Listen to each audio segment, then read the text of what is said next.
Hello, everybody. Good morning. How's everybody doing today? Wow, we'll get applause for how you're doing today. This is a good crowd. I appreciate that. Hey, I'll just say it like this. I am the tallest sheriff in America. All right, so you got that going for you today. How tall do you think I am? 6'5". Come on, you're shorting me. 6'7". I used to be 6'8", but I'm shrinking, okay? That's how it goes. Anyway, I want to say it's an honor to be here with you guys. I love the team here, Suki, the folks here at the Senior Center. Give them a round of applause. They do such a great job here for us. And I'm blessed to be here as sheriff. And anybody go to our senior picnic a few weeks ago? Anybody look at the hands going up there? Beautiful time. I want to thank you for coming. That was such a beautiful day to celebrate with everybody. We have some goodie bags to hand out today. These are some we had left over from the picnic. We had 1,300, a record crowd, but we were able to put together a few more goodie bags for you guys. And we've got some of the finest people you meet in law enforcement here today from the Sheriff's Department here. They wanted to help out, come by, and distribute the bags to you. So I'm just going to say a few words of introduction, and then I'm going to hand over the microphone to someone you know quite well.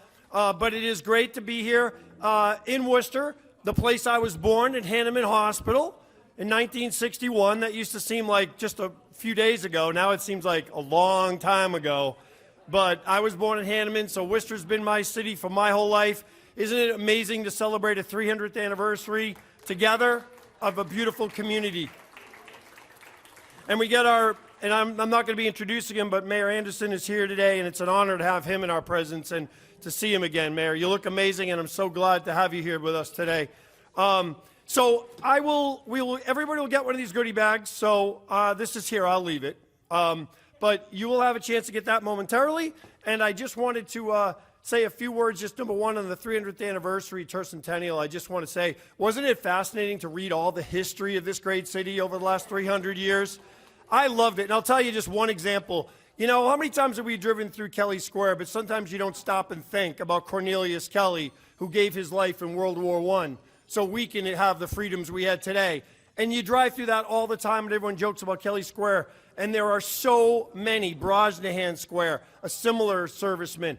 One after another have served this country and have been recognized by our community. And now I just took time reading those articles to appreciate this great city of ours even more than I ever did before. And today I have the opportunity to introduce a state representative. Dan, is this in your district right now? I think we're in his district right now. So he's no stranger to you guys here. I know he's here all the time. I miss Dan. I mean literally missed him in the State House. I was a state representative from 2008 to 10, and then I was elected sheriff. And then I guess Dan was so inspired by my service, he decided to run for state rep 2 years later. But he won handily when he first ran. He has represented this district extremely well, hands-on. You know him because he's one of you.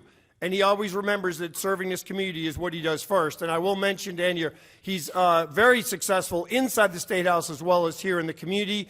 He serves right now as the House Chair, and I'm just telling you what it is. It's called the Cannabis Policy Joint Committee. All right, I don't know if you picked up on that, but Dan, is that accurate?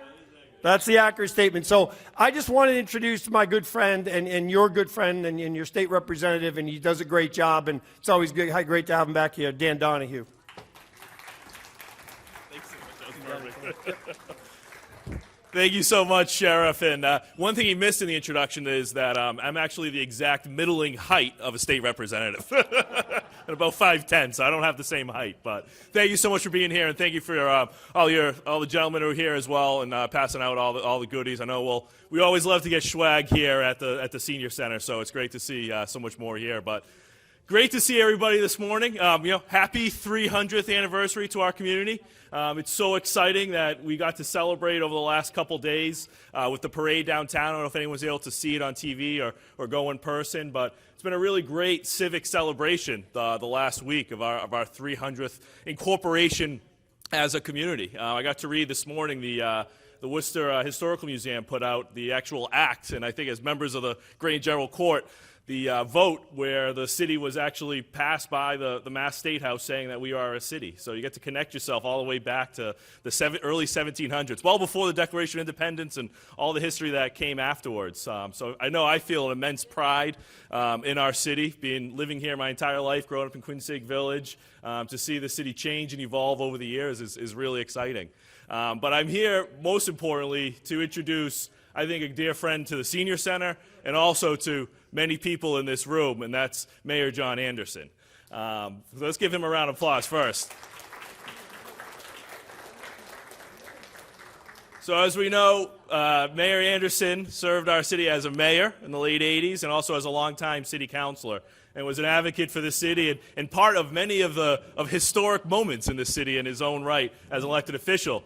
But my personal connection to him is, if many might not know, he was a professor at Holy Cross. And I got to have the opportunity to first meet him as a freshman at Holy Cross. And I took a course, as I was signing up for courses, there was a course that perked my interest. And it was the history of Worcester. And it was taught by Mayor Anderson, Professor Anderson, as I first knew him. And I was excited because, as I like to say, growing up in Quinsig Village, when I moved to Holy Cross, I packed up a laundry basket and cut through the woods. I went to kindergarten at St. Mary's on Richland Street. So I have, exactly. So very few people, I feel like, get to go to kindergarten further from their house than they go to college. So it was a wonderful opportunity to actually study Worcester, hear the real academic history of the city of Worcester, and to learn some of the stories my grandfather told me were actually true about the city. So I'm very excited that we have Mayor and Professor Anderson here to share with us a little background and information about the city, and I'm sure we're going to very much enjoy it. So let's give a warm round of applause to John Anderson, our mayor, and some of our professors. There you go. You want to hold it or you want to put it up? I'll hold it for a minute. There's a distribution of goodies going on, so I don't want to spoil the event. You know, this is a birthday party, the birthday of Worcester. So in a birthday party, the presents usually come at the end. But at this party, the presents are coming now. And as soon as I see most of the presents in people's hands, I'm going to change my talk a bit. You know, in a birthday party, I'm a grandfather, so I speak at birthday parties. You know, I'm the oldest person there, usually. And at a birthday party, what you often do is you reminisce about the past. You talk about the past. And you say to little kids sometimes, do you remember when, you know, we walked down the sidewalk and you fell down and you scraped your knee and you cried, and you do things like that. So what I'm going to do today in a lot of ways is reminisce about Worcester and some of the events and many of the people who have been Worcester in the last 300 years. Let's be clear what we're celebrating.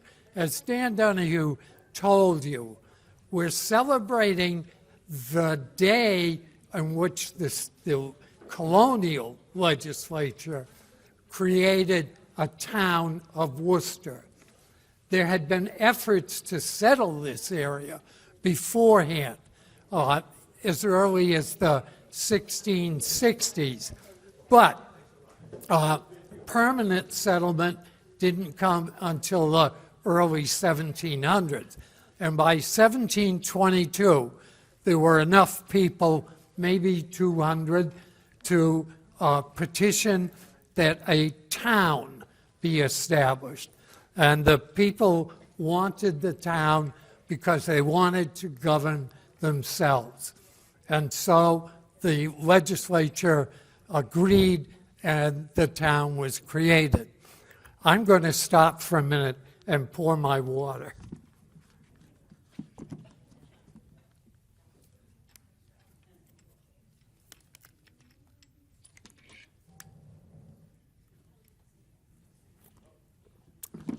not only did I pour it, I drank it. And it tastes very good. And, of course, it's a local product. But the question, one of the questions that came up in 1722 is, what do we call this place? Now, the previous settlements had been called Quinsigamond, and that was a name that the first people here, the people who may have been here as early as 1500, or perhaps as early as 1400, the Nipmuc Indians, that is what they had called the lake and part of the area.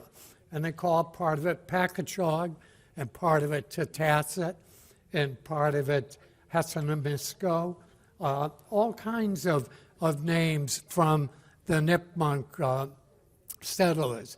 But the legislature wanted a more distinguished and more English, more European name. So they chose Worcester as the name.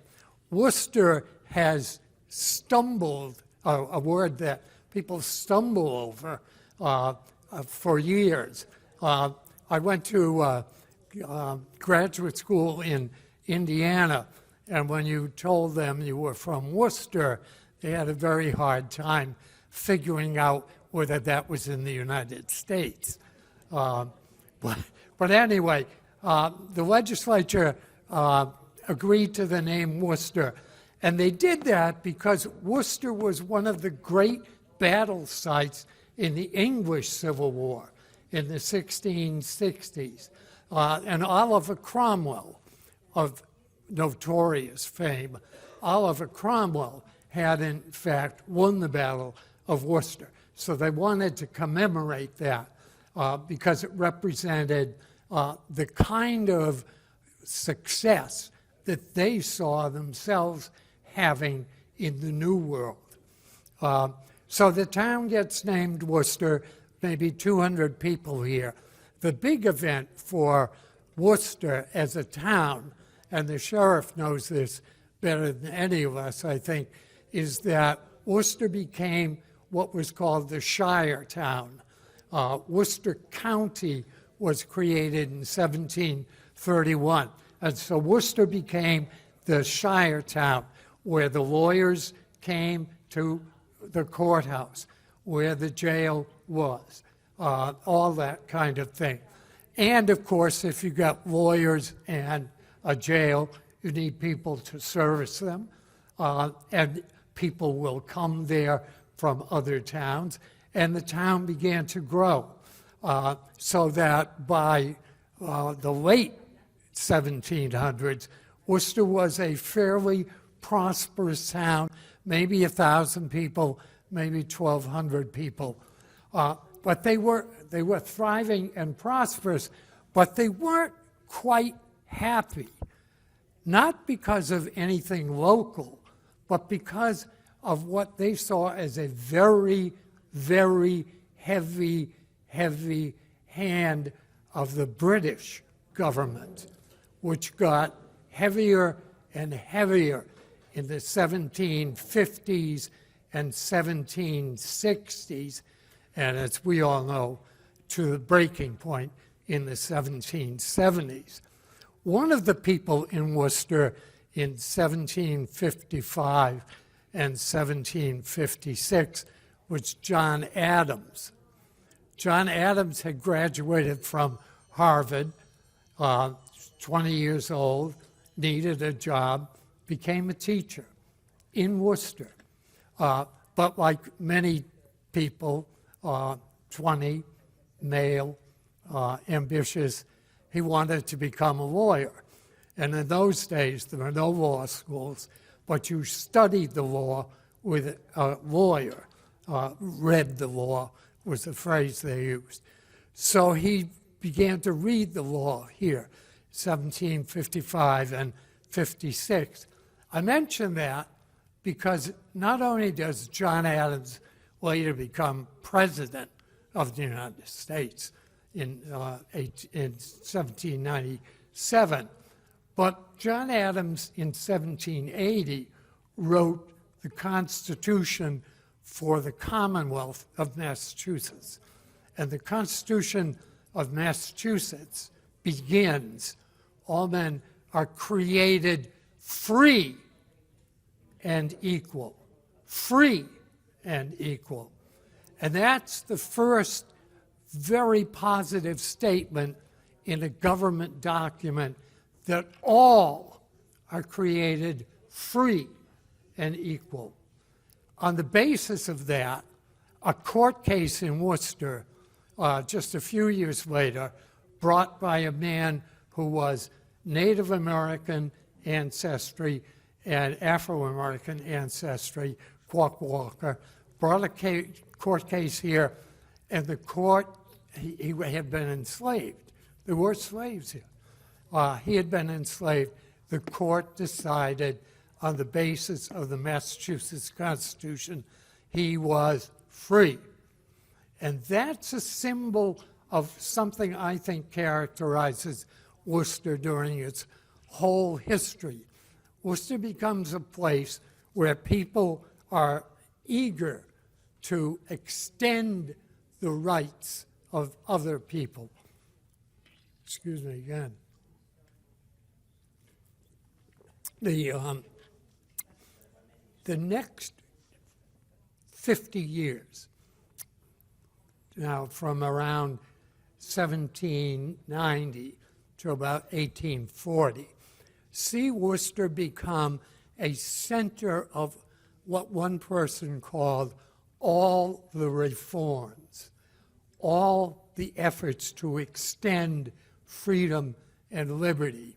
So Worcester became a major center for abolitionism, for the end of slavery, not just in Massachusetts, but in the whole country. It became a station on the Underground Railway.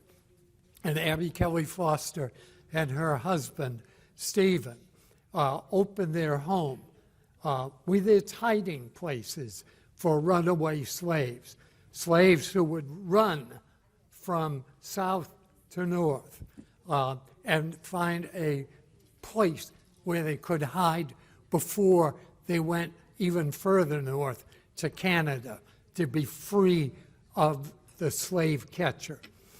So Worcester became a center of that reform.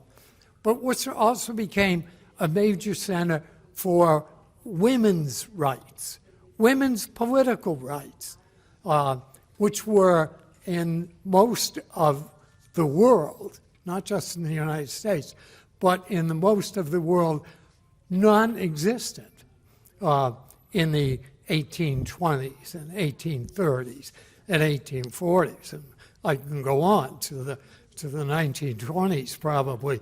But Worcester became a center for that and became a place where women's political rights were discussed, debated, and pushed.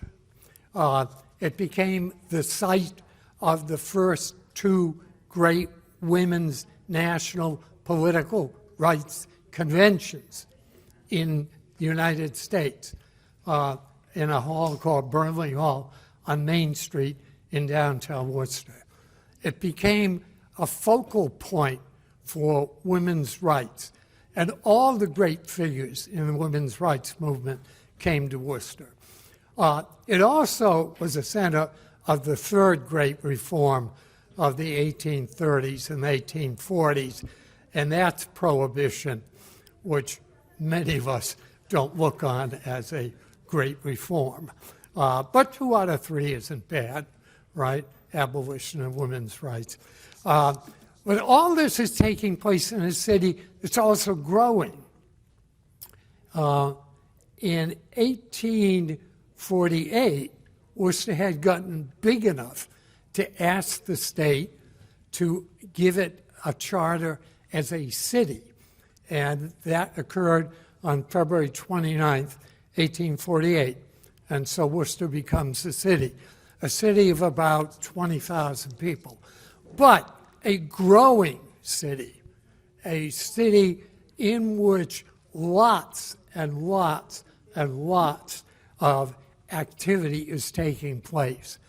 Worcester had begun to become what Silicon Valley has become in the 20th century, a place where fairly young, eager, intelligent, ambitious young individuals came and perfected something. In our day, it's probably some new high-tech thing. In the 1840s and 50s, 30s, 40s and 50s, sometimes it was a better way of making an envelope, which James Logan perfected.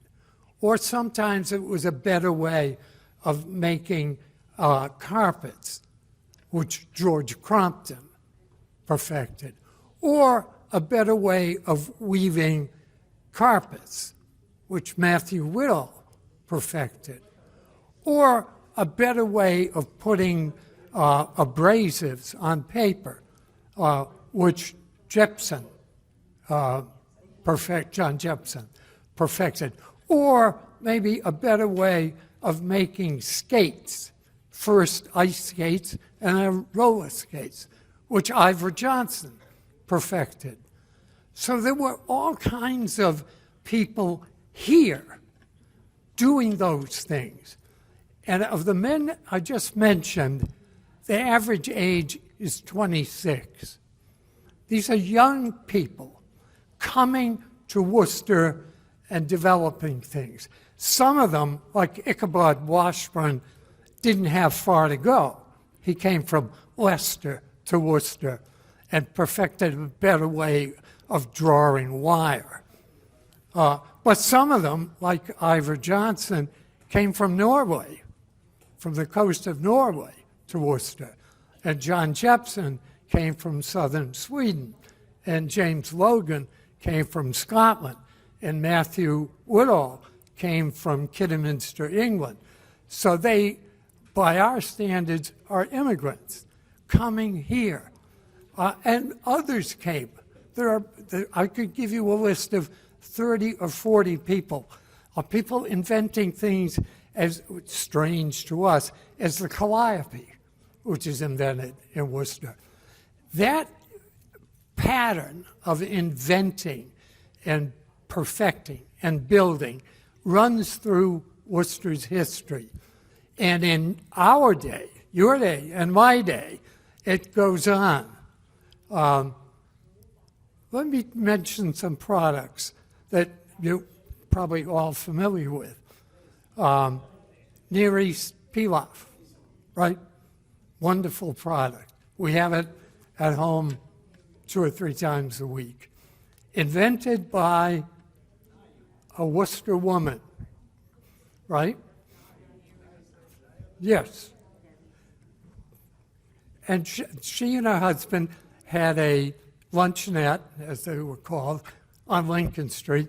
She began to make pilaf to serve with lunch. She got her friends to join with her. They began to make it more and more, and it took off from there. There's a man named Frank Fiorello. Does anybody know him? He, in the 1950s, found a way to make a pizza mix, which he called Appian Way. And Appian Way pizza mix became a great success. And all of us can look at bottles like this and know that Polar, which starts in the 1880s, is still functioning. A product that we sometimes don't associate with Worcester is shredded wheat, which was made here by a man named Henry Perky, just off Shrewsbury Street. So that tradition of inventing, perfecting products goes on. The David Clark Company, which is over here on Franklin Street, makes the equipment that makes it possible for people to go to the moon. They do it in a building that probably started life as a different kind of industry, but continues to function. Once again.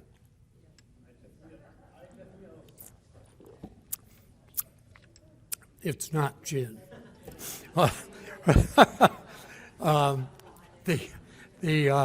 that's something that characterizes Worcester. So you've got a tradition of reform that shows up even in this century. Abbie Hoffman is not everybody's idea of a reformer, but it's in that tradition. Emma Goldman, who lived over here on Providence Street, had a ice cream parlor down on Winter Street with her companion, Alexander Beckman. Musical interlude. She and Alexander were here selling ice cream. They left Worcester to go to Pittsburgh to blow up Henry Clay Frick, who was a steel magnate. That's another kind of reform. But so we get a tradition of reform, trying to make the world better, let's say, a tradition of ingenuity and manufacturing, and so on. But if you focus for a minute now on the idea of making things, in the 21st century, we tend to think of making things as pressing a button and some machine doing all kinds of work. But in the 19th century, making things meant handing something to somebody and say, look at this, can you fashion this into something or other? And that meant people. And so Worcester became a magnet for people because it was a place of opportunity, a place where you could come and find success. And so immigrants began to come to Worcester. And if you remember what I said a couple of minutes ago, many of the people who came with the ideas, like Whittle from England, and Logan from Scotland, and Johnson from Norway, and Jepson from Sweden, were immigrants themselves. So what they did do often was to write back home and say, look, we've got opportunity here. If you want, you can come here, find a place to work, and there's no limit. There's no limit to how far you can go. George Crompton, who was born in England, right, built a mansion across the street here where the hospital used to be, called Mariemont. A big mansion. He's an immigrant building a mansion. Matthew Whittle built a mansion across from his mills at Southbridge and Cambridge Street, right? If they can come, succeed, and have all the evidence of wealth and affluence that was possible, why can't you? So immigration begins. That historians call that pull. That's a pull factor, pulling people to come here. But there are often push factors. If you lived in Lebanon, which would have been part of the Ottoman Empire, you were being persecuted because you were a Christian, perhaps. And so there's a push. And Worcester had a wonderful leather industry and leather manufacture and leather curing, and working with leather was common in Lebanon. So people were attracted by Worcester as a place of opportunity, and to some degree pushed because of unfriendly neighbors, something like that. If you lived in Armenia in around 1900, you were afraid that you were going to be slaughtered. Slaughtered. I mean that literally. Slaughtered. So you were pushed, but at the same time you were tempted, because Worcester said, there's a place for you here, and there's a job for you here, and there is no limit to what you can do or how high you can rise in Worcester. So Worcester became a city of diversity long before that was a buzzword in American life. It became a city in which there were people who spoke Arabic and Albanian and Swedish and Finnish and Norwegian and Lithuanian and Latvian and Greek and Russian, Polish, Lithuanian. Yeah, and I can go on. I could do a list of languages spoken in Worcester from the north, say from Finland, to the south, to somewhere in southernmost Asia. So it became a very diverse city. And that's important, that it was that kind of place. And so Worcester is, in one sense, very cosmopolitan, because not only did people come to Worcester, they brought things with them. And they brought their churches, for example, and their synagogues, and their temples. They brought all of those. So you could walk down Providence Street, right, in 1900. Well, let's start at the bottom. You could start at the bottom of Providence Street, and 10 feet up, there would be a synagogue. 20 feet up, there'd be another synagogue, right, Shari Torah. And diagonally across the street from it was a Lithuanian Catholic church, St. Casimir's. And if you took a right and looked down Waverly Street, you'd see a Lithuanian Catholic school, another St. Casimir's. You could walk up and then go down Richland Street and see a Polish Catholic church. You go a little further and go down off Vernon Street and see a Swedish Baptist church. And that was true of area after area. If you went to Belmont Street in that area, on Mulberry Street, you'd find an Italian Catholic church, and up at the top of the hill, an Irish Catholic church, and just down the street from it, a Finnish church, and just around the corner, an Afro-American church, and across the street, a Swedish Lutheran church, and so on. You know, it was a city of, once again, it was a city of remarkable diversity. And that is still true. That is still true. As industry and invention continues, so does the growth of Worcester, based in many ways on immigration. From different places, certainly, but for the same reasons. Because it's still a city of opportunity and a city of no limits. And I think I'm honest in saying that. There's one billionaire in Worcester County, and he's a manufacturer. He lives in Worcester. His plant is outside the city.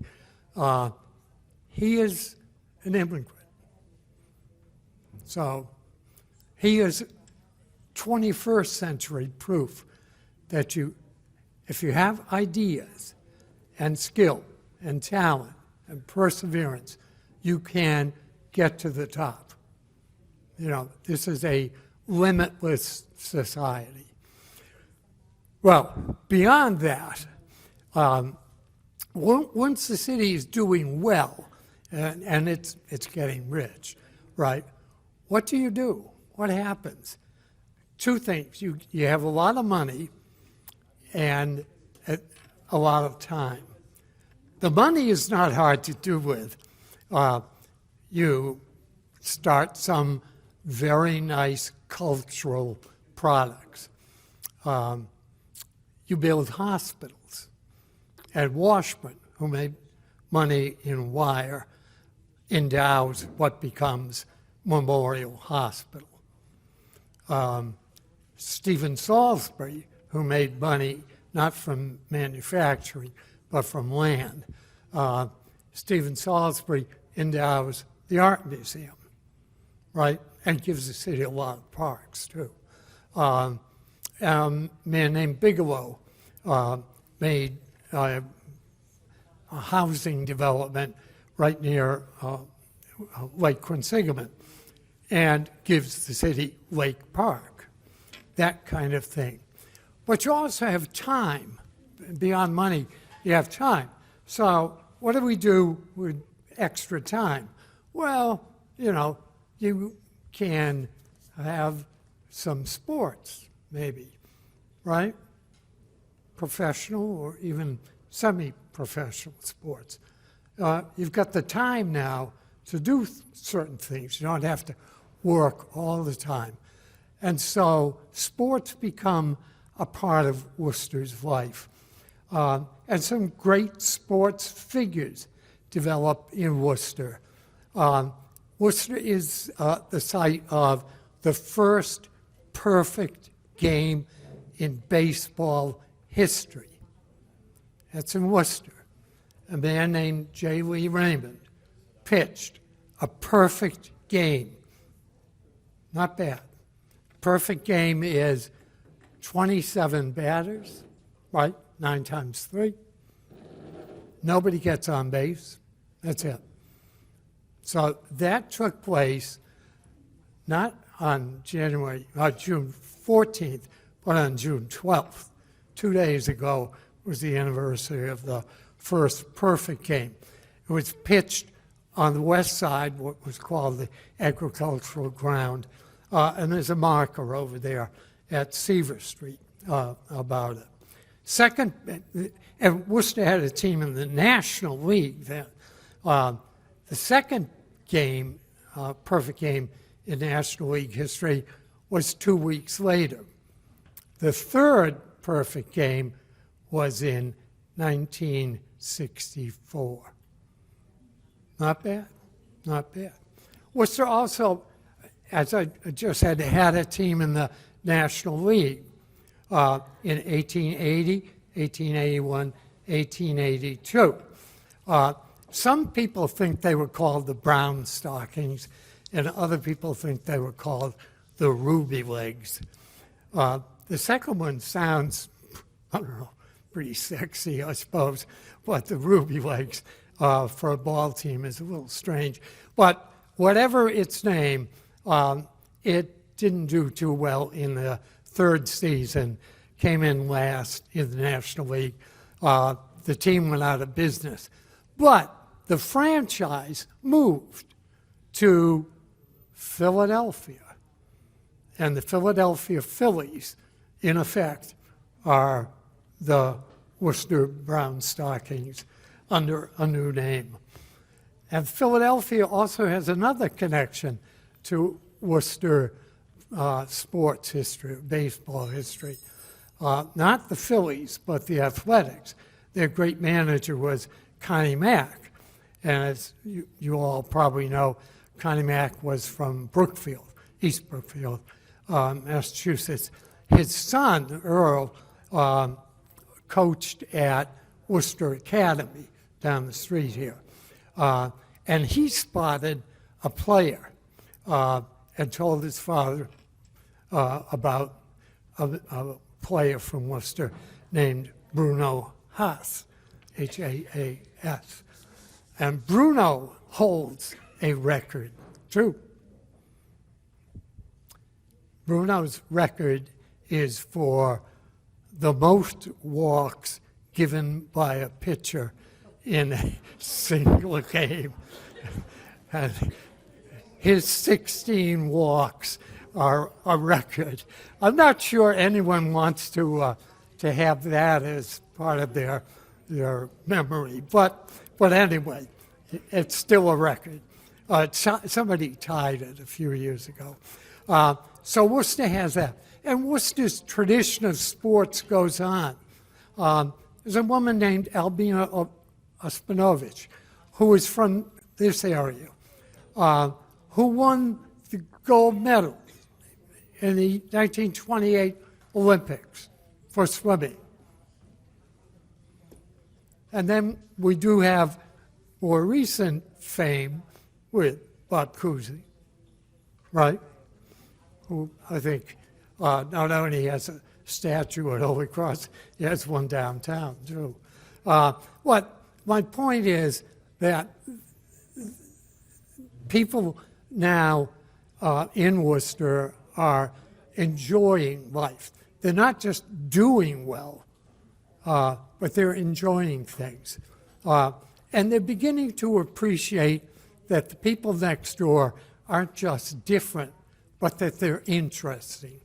And that some of that food that doesn't sound too attractive really does taste pretty good, you know, and that it's not a bad idea to sample this or sample that, you know, and you begin to get a little bit more cosmopolitan environment. Worcester keeps going in the 21st century. Polar Park is our latest example of interest in sports. But if you look back now, well, and let me just mention one other thing that we often forget, and that is that with money and leisure comes a bigger interest in culture. And part of that is reflected in poetry, people writing poetry and reading poetry. And I'm amazed, personally, how many major American poets grew up here in Worcester. One is Stanley Kunitz, who grew up over here, right, on Wabash Avenue. Another is Charles Olson. I wish the sheriff was here, because Charles Olson was not only a poet, he had been a mailman, and he was the tallest mailman in America. He was 6'9". And then another is Elizabeth Bishop, who grew up in Maine South. There's a street named after her family, Bishop Avenue. The rectory at Our Lady of the Angels Church was her home, for example. And a man named O'Keefe from Grafton might be added. But I mention them because in their cases,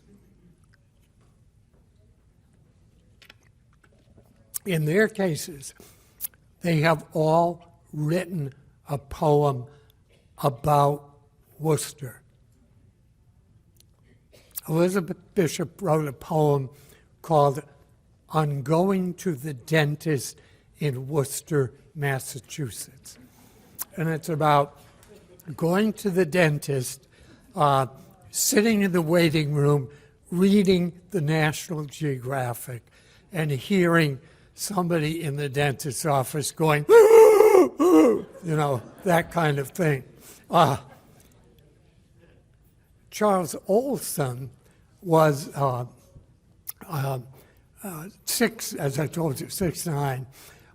His father worked for the post office, and not that this ever happens, but his father was able to get his son a summer job delivering the mail. So Charles Olson became the tallest mailman in the U.S. to match the tallest sheriff.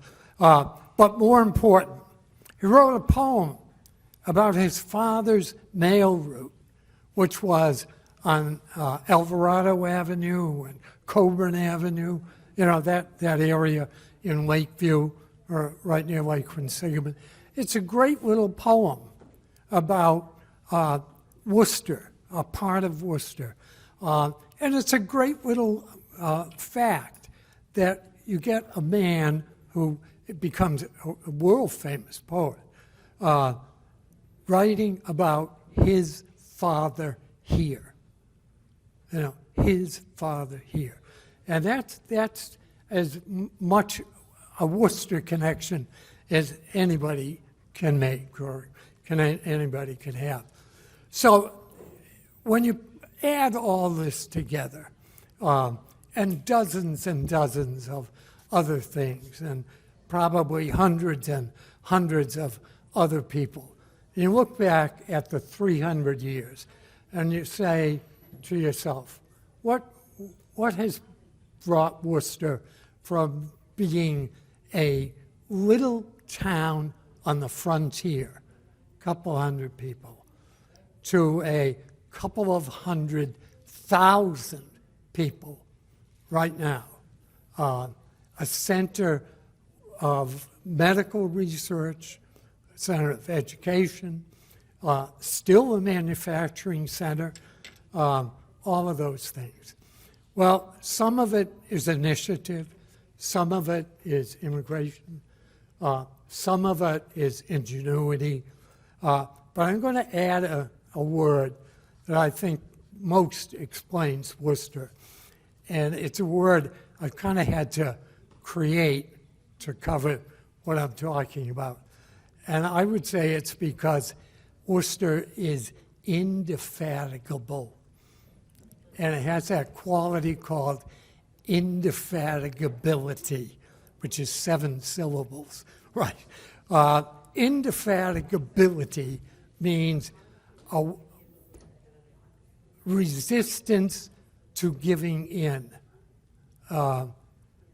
When things began to look a little bleak in the late 20th century, you know, the city wasn't doing quite so well. Population was declining. Companies were leaving. Stores, you know, were closing. Things like that. All of those things. You could say, you know,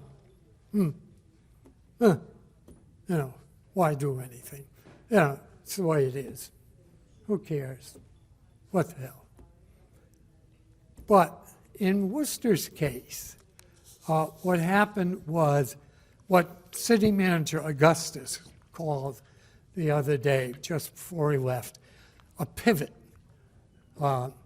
Something we hope the Celtics were able to do too. But anyway, the pivot was a switch from what had been to what was going to be. And the pivot made the focus, put the focus on education and medicine. And the key element there was a decision in the 1960s of the state legislature to authorize a med school for the state, and then the decision of the selection committee to pick Worcester. And that was not simply because they drew a name out of the hat. That was because people in Worcester worked hard, worked very hard, worked extremely hard to make sure that Worcester became the site. And men like Senator John Conti from Worcester, Representative Vidi Pagega from this area, pushed and pushed, Joe Early, pushed and pushed to have Worcester chosen. It was chosen, and first students show up in the 1960s. Today, right, June 14th, 2022, the largest employer in the city of Worcester by far is the medical center. If you count everything there, it's amazing. But it's also important to remember because it's crucial. And what's happening, as you can see if you drive down Belmont Street, where at the old state hospital site, is that there is spin-off and more spin-off and more coming from that. So, not giving up, indefatigability, my sense is the key to Worcester's success. So the question posed at the beginning is, how do we come from a frontier town to a booming city? And that's my answer, indefatigability. Thank you.